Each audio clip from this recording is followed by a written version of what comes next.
یعنی کسی بھی مکان کی تعریف جب ہوتی ہے تو وہ مکین کے ذریعے سے ہوتی ہے. یہ قانون ہے, کوئی ایسی چیز نہیں ہے کہ جو عقل کے خلاف ہو, ایسی چیز نہیں ہے کہ جس میں بحث کی جائے, سبھی ماننے کو تیار ہیں. تو اگر یہ فارمولہ ہے اور اسے سب ماننے کو تیار ہیں کہ کسی بھی مکان کی تعریف مکین کے ذریعے سے ہوتی ہے, تو بیت اللہ کی تعریف صرف بیت کی حیثیت سے ہوتی ہے یا مکین کے ذریعے سے ہوتی ہے؟ سوچ سمجھ کے بولیے گا, اس لیے کہ یہ بیت ایسا ہے جس کا مکین کا پتہ ہی نہیں. بیت کی تعریف, مکان کی تعریف ہوتی ہے مکین کے ذریعے سے, جو مکان میں رہے, اور اس کا مالک وہ ہے جو لامکان ہے, اور وہ ایسا لامکان ہے جس کو مکان کی ضرورت نہیں ہے, اور جس کو ضرورت نہیں ہے وہ بنوا رہا ہے ابراہیم اور اسماعیل سے. پروردگار ایسے کام کیوں کر رہا ہے جو ضرورت ہی نہیں ہے, تجھے بنوا کیوں رہا ہے؟ تجھے تو آگے رہنا نہیں ہے. اب آپ بتائیں, کینیڈا میں آپ تشریف لائے ہیں, ایک مکان آپ کا آلریڈی فرض کیجئے کہ ٹورنٹو سائڈ میں ہے, رچمنڈ ہل کی طرف ہے, دوسرا مکان آپ ادھر جو ہے مسیساگا میں آپ نے لے لیا, اور مکان کی خواہش پیدا ہوئی تو آپ نے ملٹن میں بنا لیا, اور مکان کی خواہش ہوئی کسی اور علاقے میں کر لیا. فیملی بڑی ہوتی گئی, بچے جوان ہوتے گئے, مکان کی ضرورت پڑتی گئی, آپ نے مکان بڑھاتے چلے گئے. لیکن ضرورت ہی نہ ہو مکان کی اور آپ لیتے چلے جائیں, آپ وہاں رہے بھی نہیں جا کر, کوئی آدمی آپ کو عقل مند نہیں کہے گا, اللہ یہ کہ آپ کا کوئی سلسلہ تجارت کا ہو.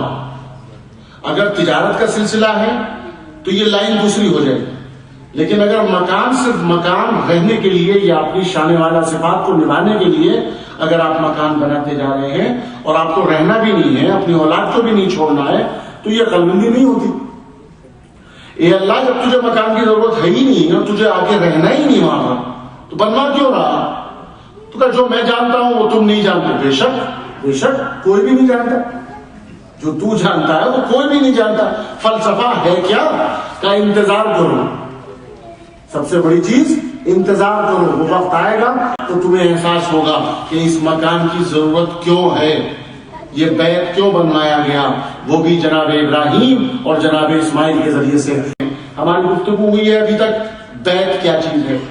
بیت کی ڈیفینیشن میں نے آپ کی خدمت میں پیش کی ہے کہ بیت اسے کہتے ہیں جس میں مالک بیتوتا کرے, رات گزارے. اور یہ مالک وہ ہے کہ جو رات گزار نہیں سکتا, رات گزارے گا تو مالک نہیں رہے گا, اللہ نہیں رہے گا. یہ کمالات ہیں, یہ منزلیں ہیں.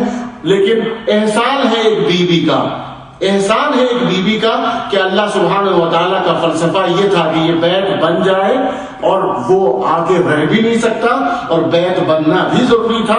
مگر جب وہ بیوی آ کر رہی اور اس نے اپنی آغوش میں ایک بچے کو جنم دیا, اور آغوش میں لے کر پروردگار کی بارگاہ میں ایک جملہ کہا, لے معبود میں نے تیرے بیت کو بیت بنا دیا.